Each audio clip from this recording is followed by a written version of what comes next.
Bida po from Bulgar. To Sir Christopher, kasi po, kanina na-mention yung ako na si Rian Ramos yung confirmed ng darating. So, curious lang po ako, sir, dahil nasabi niyo rin po kanina na si Rian yung sexiest baker.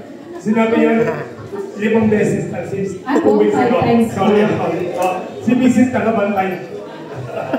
Tanong lang po namin kung natikman niyo na po ba yung cooking ni Rian? Namawala si Presidente kanina pa. Kasi po namin gusto makatikim ng cooking ni Rian. Sa lahat ng gusto makatikim ng cooking ni Rian, magpunta kayo sa Bakery Fair. Patitikman natin ang cookie ni Rian. Ako, wag po kayo nagagalit sa aking pamilya. Nag-video na po.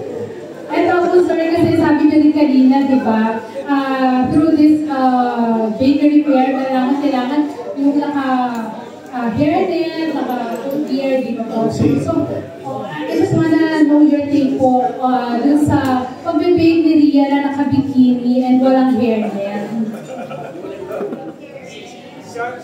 What's your take on that po? Being the president of SCB? Yan yung photo ko na yun.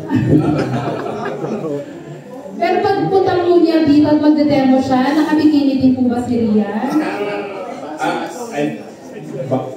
Bawal po kasi ang rule ng World Trade, bawal ang maikling shorts. And dapat naka-business na tayo. Safe answer. Parang marami pong nalungkot. Pwede na uguhin mamaya kami. Parang marami pong nalungkot doon sa announcement ko. Huwag po kayo malungkot dahil matitikman nyo ang cookie ni Rian. Okay, and aside from Rian po, si Marvin din po sabi nyo, di ba, pupunta rin. Yes. So, ano naman po magiging participation ni Marvin?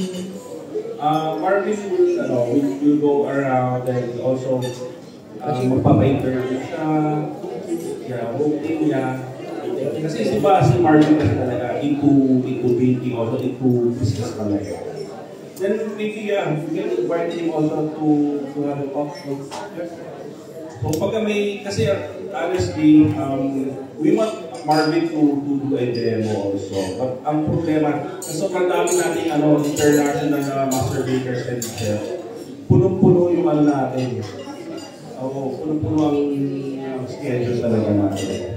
Hanggang hanggang magsara. Mula bukas hanggang magsara. Non-stop yung both stages natin. Even competition, bilit-bilit lahat. Okay, good luck po and thank you po. Maraming salamat.